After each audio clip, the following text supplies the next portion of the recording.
Hello friends, welcome to in my YouTube channel. Today we will study about class 10 science subject CG board chapter 3rd heat and temperature then lecture 10 and today's topic that thermal equation.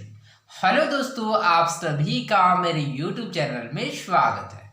आज हम पढ़ेंगे अध्याय 3 ऊष्मा और ताप heat and temperature का lecture 10 जिसमें आज का हमारा टॉपिक है थर्मल एक्सपेंशन अर्थात ऊष्मीय प्रसार। Okay, so basically before move to this topic, so let's understand that about what is thermal expansion अर्थात इस टॉपिक में आगे बढ़ने से पहले चलिए समझते हैं कि थर्मल एक्सपेंशन अर्थात ऊष्मीय प्रसार क्या होता है। ओके, थर्मल एक्सपेंशन अर्थात ऊष्मीय प्रसार पदार्थों में ताप वृद्धि करने से उनके आकार में वृद्धि होता है, इसे ही थर्मल एक्सपेंशन या ऊष्मीय प्रसार कहते हैं। ओके, तो थर्मल एक्सपेंशन किसे कहते हैं, तो इसमें आप लोग याद रखिएगा जैसे कि कोई भी मान लेते हैं कोई ऑब्जेक्ट है अर्थात कोई भी पदार्थ है। ओके, तो इस पदार्थ में क्या करते हैं हम लोग, इसको हीट देते हैं अर्थात इसमें क्या कर देते हैं, इसको ऊष्मा देते हैं। तो इसी स्थिति में क्या होता है, ओके, तो मान लीजिए इसको हम लोग क्या दे रहा है, हीट दे रहे हैं। ओके, तो इसको ऊष्मा देने पर क्या होता है, इसके जो लंबाई में क्या होता है, मान लीजिए इसका जो लंबाई में वृद्धि इतना हुआ। ओके, तो इसी को क्या बोलते हैं, थर्मल एक्सपेंशन अर्थात ऊष्मीय प्रसार कहते हैं। तो ऊष्मीय प्रसार किसे कहते हैं, तो पदार्थों में ताप वृद्धि करने से उनके आकार में जो वृद्धि होता है उसे थर्मल एक्सपेंशन या ऊष्मीय प्रसार कहते हैं। ओके, तो इसको आप लोग याद रखिएगा।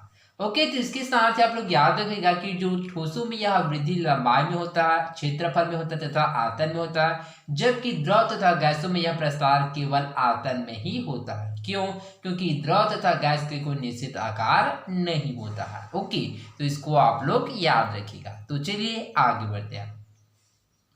You must have noticed that when we pour boiling water in glassware, there is a possibility that the glassware might break. Okay, तो आप लोगों ने देखा होगा कि उबलते हुए पानी को कांच के बर्तन में डालने पर कांच चटक सकता तथा कांच टूट सकता है। क्यों, तो चलिए इसको समझते हैं। This happens because the internal surface of the glassware expands on receiving heat but outer layer does not. अर्थात यह कांच की जो अंदरूनी भाग होता है अर्थात जो इंटरनल सरफेस होता है वह क्या होता है, ऊष्मा के कारण एक्सपेंड हो जाता है अर्थात ऊष्मा के कारण फैल जाता है, जबकि बाहर का भाग नहीं फैलता है, जिसकी वजह से क्या होता है, जो कांच होता है वह ब्रेक अर्थात टूट सकता है। ओके, इसके साथ आप लोग याद रखिएगा कि जो कांच होता है क्या होता है, वह ऊष्मा का कुचालक होता था, इसमें ऊष्मा का प्रवाह नहीं होता है। ओके, डिस्कस अर्थात चर्चा करें। Why are telephone and electrical wires तार ढीलोजल। ओके, तो यहाँ पर क्वेश्चन है बिजली व टेलीफोन के तारों को ढीला क्यों बांधा जाता है। तो चलिए इसको समझते हैं। बिजली व टेलीफोन के तारों को ढीला इसलिए बांधा जाता है क्योंकि यदि इन्हें कसकर लगाया जाए तो सर्दी के दिनों में ताप कम होने पर यह सिकुड़कर टूट सकता है, इसलिए तारों को ढीला तारों को ढीला बांधा जाता है। Therefore, telephones and electric wires are tied loosely. Okay. Why is a small gap left between each concrete block when placing the wire making a road? Concrete से बनी सड़कों में ग्लास के बीच में खाली स्थान क्यों छोड़ा जाता है, तो चलिए इसको समझते हैं। ओके, तो आप लोगों ने ऑब्जर्व किया होगा कि ज़्यादातर जो सीसी रोड होता है ओके, तो यहाँ पर उसका उपयोग ज़्यादा होता है। ओके, तो आप लोगों ने ऑब्जर्व किया होगा कि जब सीसी रोड बनाया जाता है तो उसमें क्या है, थर्माकोल का यूज़ किया जाता है, थर्माकोल का उपयोग किया जाता है। क्यों, क्योंकि इसलिए उपयोग किया जाता है क्योंकि गर्मी के दिनों में क्या होता है, उसमें ऊष्मी का प्रसार होता था, ऊष्मा का प्रसार होता है, जिसकी वजह से क्या होता है, फैल जाता था। इस वजह से क्या होता है, कंक्रीट से बनी सड़कों में ग्लास के बीच में खाली स्थान छोड़ा जाता है। ओके, तो you are remember that why is a small gap left between each concrete block when placing the water making a road. You are remember that यदि खाली स्थान नहीं छोड़ेंगे तो गर्मी के दिनों में कंक्रीट से बनी सड़कों में ग्लास हवा फैला रहता है, जिससे वजह से क्या होता है, वह ब्रेक हो सकता है। इस वजह से क्या होता है, small gap left between each concrete block when placing the water making a road. Okay, discuss more such examples. इसी प्रकार से अन्य उदाहरणों के बारे में चर्चा करें। ओके, तो इसी प्रकार से जो रेल की पट्टी के बीच में भी क्या है, खाली स्थान छोड़ा जाता है। तो चलिए इसको समझने का प्रयास करते हैं कि रेल की पट्टी के मध्य खाली स्थान क्यों छोड़ा जाता है। क्योंकि गर्मी के दिनों में रेल की पट्टी में क्या होता है, ऊष्मा के कारण फैल जाता है, जिसके कारण रेल की पट्टी है वह मुड़े या टूटे नहीं, इसलिए क्या किया जाता है, रेल की पट्टी के बीच में खाली स्थान को छोड़ा जाता था। इस प्रकार से सभी क्या है थर्मल एक्सपेंशन अर्थात ऊष्मीय प्रसार के उदाहरण है। ओके, तो इस प्रकार से क्या होता है ऊष्मा का प्रसार होता है। Generally, on providing heat to a substance, its volume increase, and on obtaining heat from a substance, the volume decrease. सामान्यतः किसी पदार्थ को ऊष्मा देने पर पदार्थ का आयतन बढ़ता है और पदार्थ से ऊष्मा ले लेने पर क्या होता है पदार्थ का जो आयतन है वह डिक्रीज अर्थात कम हो जाता है।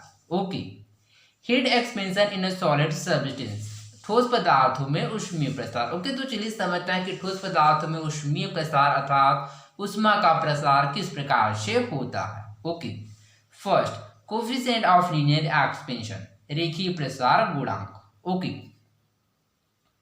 The expansion in the unit length of an object which occurs on rising the temperature by 1 degree Celsius is called coefficient of linear expansion.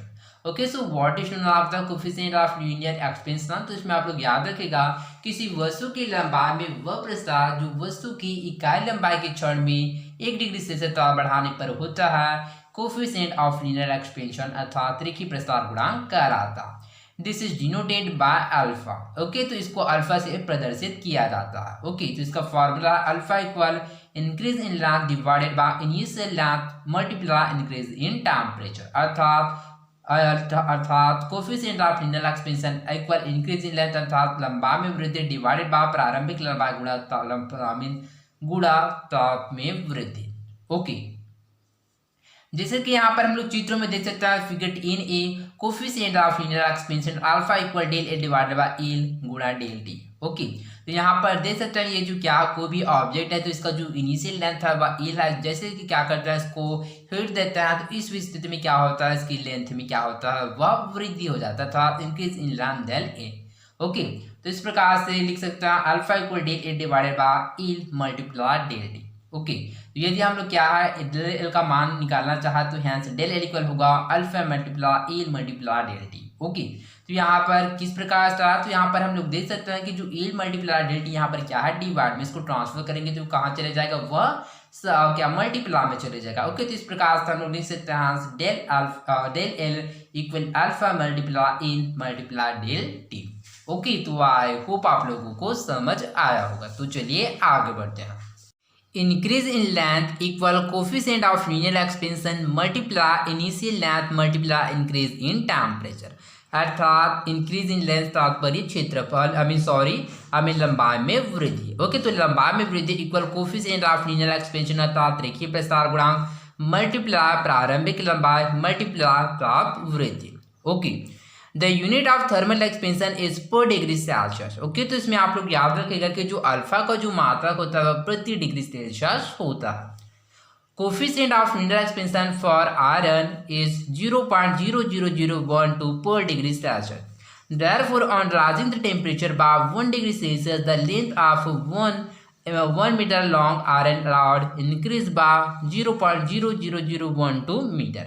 Okay, तो इसमें आप लोग याद रखिएगा कि लोहे का जो रेखीय प्रसार गुणांक होता है वह 0.00012 पर डिग्री सेल्सियस होता है अर्थात लोहे की 1 मीटर लंबी क्षण का ताप 1 डिग्री सेल्सियस बढ़ाने पर उसकी लंबाई 0.00012 मीटर से बढ़ जाता है। Okay, second coefficient of superficial expansion क्षेत्रीय प्रसार गुणांक। ओके, तो चलिए समझते हैं कि what is known of the coefficient of superficial expansion. Okay, the expansion in the area of an object which occurs on rising the temperature of a unit area by 1 degree Celsius is called coefficient of superficial expansion अर्थात वस्तु के क्षेत्रफल में वह प्रसार जो वस्तु के एकांक क्षेत्रफल का ताप 1 डिग्री सेल्सियस बढ़ाने पर होता है कोफिशिएंट ऑफ सुपरफिशियल एक्सपेंशन क्षेत्रीय प्रसार गुणांक कहलाता है।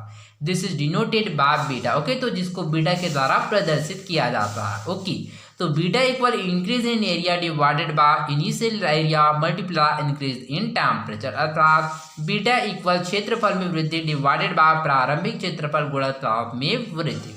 जैसे कि यहाँ पर हम लोग चित्र में देख सकते हैं figure 10B coefficient of superficial expansion beta equal. Okay, तो यहाँ पर बी प्रदर्शित किया गया। ओके, तो ये क्या है बीटा है। Okay, coefficient of superficial expansion beta equal del A divided by A multiply del T. Okay, तो यहाँ पर हम लोग देख सकते हैं जिसका जो इनिशियल एरिया है वह ई है तथा इसका जो इंक्रीज इन टेम्परेचर अर्थात वह डेल अर्थात प्रारंभिक क्षेत्रफल ए है और इसका जो क्षेत्रफल में वृद्धि है वह डेल ए है। ओके, तो B equal del A divided by A multiply del T. Okay, तो इस प्रकार से हम लोग लिख सकते हैं hence del A equal beta multiply A alpha A multiply del T. Okay, तो हम लोग इसमें क्या करते हैं डेल ए अर्थात इंक्रीज इन एरिया का वैल्यू निकालेंगे तो क्या करेंगे यहाँ पर जो ए मल्टीप्लाई डेल टी है यहाँ पर है डिवाइड में, इसको ट्रांसफर करेंगे तो क्या हो जाएगा वह गुणा में हो जाएगा। तो इस प्रकार से हमको वैल्यू प्राप्त होता है del A equal beta multiply A multiply del T. Increase in area equal coefficient of superficial expansion multiply initial area multiply increase in temperature अर्थात क्षेत्रफल में वृद्धि इक्वल क्षेत्रीय प्रसार गुणांक गुणा प्रारंभिक क्षेत्रफल गुणा ताप में वृद्धि। Okay, unit of beta is also पर डिग्री सेल्सियस। ओके, तो इसके साथ आप लोग याद रखिएगा कि जो बीटा का जो मात्रक भी होता है वह प्रति डिग्री सेल्सियस होता है। Coefficient of superficial expansion beta is twice that of the coefficient of linear expansion which means beta equal to alpha। Okay, तो इसमें आप लोग याद रखेगा कि जो क्षेत्रीय प्रसार गुणांक बीटा होता है वह रेखीय प्रसार गुणांक अल्फा का जो गुना होता था बीटा इक्वल टू अल्फा। कैसे, तो चलिए इसको हम लोग समझते हैं। ओके, तो मान लेते हैं हम लोग जैसे कि जो बीटा का जो वैल्यू ले लेते हैं, सॉरी हमें जो चलिए बीटा का वैल्यू लेते हैं। ओके, तो हमको अल्फा का वैल्यू ज्ञात करना और बीटा का वैल्यू मान लेते हैं 10 है। ओके, तो बीटा का वैल्यू कितना लिया है 10। तो चलिए इसमें वैल्यू को पुट करते हैं तो 10 इक्वल टू अल्फा। चूंकि हमको अल्फा का वैल्यू ज्ञात करना है इस वजह से यहाँ पर हम लोग देख सकते हैं यहाँ पर 2 क्या है मल्टीप्लाई, इसको ट्रांसफर करेंगे तो क्या हो जाएगा वह भागित में चले जाएगा अर्थात 10 डिवाइडेड बाय 2 इक्वल अल्फा। तो इस प्रकार से हमको अल्फा का वैल्यू कितना प्राप्त होगा 5। तो इस प्रकार से हम लोग देख सकते हैं कि जो 5 का जो वैल्यू है आई मीन जो ए का जो वैल्यू है 5 है जबकि 10 का वैल्यू है वह 10 है। तो इस प्रकार से हम लोग कह सकते हैं कि जो क्षेत्रीय प्रसार गुणांक होता है अर्थात कोफिशिएंट ऑफ सुपरफिशियल एक्सपेंशन होता है वह कोफिशिएंट ऑफ लिनियर एक्सपेंशन का दोगुना होता है। Okay, third coefficient of volumetric expansion. Okay, तो चलिए समझते हैं कि कोफिशिएंट ऑफ वॉल्यूमेट्रिक एक्सपेंशन क्या होता है। Okay, the expansion in the volume of a substance which occurs on increasing the temperature of a unit volume by 1 degree Celsius is called coefficient of volumetric expansion। Okay, तो coefficient of volumetric expansion अर्थात आयतन प्रसार गुणांक क्या होता है, तो इसमें आप लोग याद रखिएगा किसी वस्तु के आयतन में वह प्रसार जो वस्तु के एकांक आयतन का ताप 1 डिग्री सेल्सियस बढ़ाने पर होता है आयतन प्रसार गुणांक या कोफिशिएंट ऑफ वॉल्यूमेट्रिक एक्सपेंशन कहलाता है। Okay, this is denoted by gamma. Okay, तो जिसको गामा के द्वारा प्रदर्शित किया जाता है। तो coefficient of volumetric expansion equal increase in volume divided by initial volume multiply increase in temperature अर्थात आयतन प्रसार गुणांक इक्वल टेम्परेचर इन वॉल्यूम अर्थात आयतन में इंक्रीज इन वॉल्यूम डिवाइड अर्थात आयतन में वृद्धि डिवाइडेड बाय प्रारंभिक आयतन गुणा ताप में वृद्धि। तो गामा इक्वल होगा del V divided by V multiply del T. Okay, तो जैसे कि यहाँ पर हम लोग चित्र में देख सकते हैं figure 10 coefficient of volumetric expansion gamma equal del V divided by V multiply del T. तो यहाँ पर जो इनिशियल वॉल्यूम है वह वी है एवं इंक्रीज इन वॉल्यूम है वह डेल वी है। ओके, तो यहाँ पर हम लोग डेल वी का वॉल्यूम निकालते हैं तो इस प्रकार से होगा del V equal gamma multiply V multiply del T अर्थात increase in volume equal coefficient of volumetric expansion initial volume multiply increase in temperature अर्थात आयतन में वृद्धि इक्वल आयतन प्रसार गुणा प्रारंभिक आयतन गुणा ताप में वृद्धि। Okay, unit of gamma is also पर डिग्री सेल्सियस। इसके साथ आप लोग याद रखिएगा कि जो कोफिशिएंट ऑफ वॉल्यूमेट्रिक एक्सपेंशन होता है इसका जो यूनिट होता है क्या होता है पर डिग्री सेल्सियस होता है।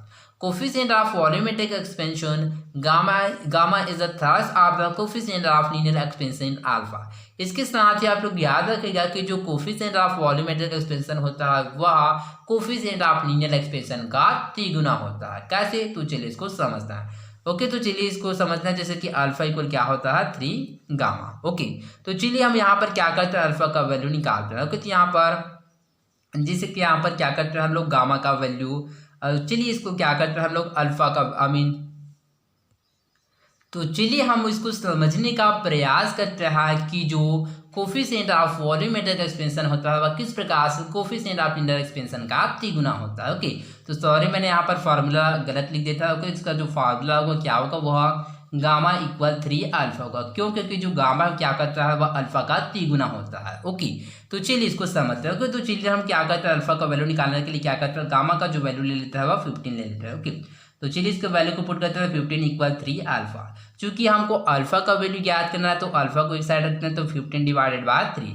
तो इस प्रकार से हमको जो अल्फा का जो वैल्यू कितना प्राप्त होगा, 5। तो इस प्रकार से हम लोग देख सकते हैं कि जो गामा का जो वैल्यू तो 15 है, परंतु अल्फा का जो वैल्यू है 5 है। तो इस प्रकार से हम लोग कह सकते हैं कि जो गामा होता है अर्थात जो कोफिशिएंट ऑफ वॉल्यूमेट्रिक एक्सपेंशन होता है वह अल्फा अर्थात कोफिशिएंट ऑफ लिनियर एक्सपेंशन का तिगुना होता है। ओके, तो आई होप आप लोगों को समझ आएगा। को therefore we can write here therefore alpha equal to beta equal 3 gamma. Okay, तो इस प्रकार से आप लोग याद रखिएगा alpha equal to beta equal 3 gamma. Okay, तो आई होप आप लोगों को समझ आया होगा। ओके, एक्टिविटी 5 क्रियाकलाप 5 नेल एंड लूप अर्थात छल्ला और कील। ओके, तो चलिए इस क्रियाकलाप को समझने का प्रयास करते हैं। Make a loop from a wire so that the head of your nail can easily pass through it. Okay, तो सर्वप्रथम हम लोग क्या करते हैं, तार का एक ऐसा छल्ला बनाते हैं जिसमें से जो कील का सिरा होता है वह आसानी से निकल पाए। Now hit the heat head of the nail tick. इसके पश्चात क्या करते हैं हम लोग, अब कील के सिरे को मोमबत्ती से गर्म करते हैं। जैसे कि यहाँ पर हम लोग चित्र में देख सकते हैं figure 11 expansion in volume of solid अर्थात ठोस पदार्थ में आयतन प्रसार। Okay, can you still easily pass the head through the same loop. Okay, तो यहाँ पर क्वेश्चन पूछ रहा क्या है, क्या आप अब तार के छल्ले को कील के सिरे पर से निकाल पाते हैं? तो नहीं। Discuss among yourself why did this happen. आपस में चर्चा करें कि ऐसा क्यों होता होगा। ओके, तो चलिए इसके रीजन को समझने का प्रयास करते हैं कि what is the reason behind that you still easily pass the heat through the same loop. Okay, तो इसके लिए चलिए मैं कील ले लेता हूँ, जैसे कि यहाँ पर आप लोग देख सकते हो कि तो सर्वप्रथम हम लोग क्या करते हैं, जो कील बनाते हैं इसके लिए क्या बनाते हैं, जैसे कि यहाँ पर देख सकते हैं तार का एक छल्ला बनाते हैं। ओके, तो जब क्या करते हैं, जब इसको हम लोग हिट नहीं दिए होते हैं तो जो छल्ला होता है क्या होता है, आसानी से इसके क्या है पास हो जाता है। ओके, तो ऐसा जब इसको क्या करते हैं हम लोग हिट करते हैं, जैसे कि यहाँ पर आप लोग देख सकते हैं यहाँ पर क्या देते हैं हम लोग इसको मोमबत्ती की तरह ऊष्मा दे रहे हैं। तो इस स्थिति में क्या होता है, इसका आयतन प्रसार होता था, उसकी लंबाई चौड़ाई में ऊंचाई में क्या होता है वृद्धि होता था। ये वाला जो भाग होता है क्या होता है वह वृद्धि हो जाता है, जिसकी वजह से क्या होता है वह इस लूप के द्वारा क्या होता है आसानी से नहीं निकल पाता। ओके, तो आई होप आप लोगों को समझ आया होगा कि what is the reason behind that can you still easily pass the head through the same loop अर्थात इसका कारण क्या है कि तार के छल्ले को कील के सिरे पर से निकाल नहीं पाता है। ओके, तो आई होप आप लोगों को समझ आएगा। तो आज के लिए बस इतना ही, मिलते हैं अगले वीडियो में। धन्यवाद।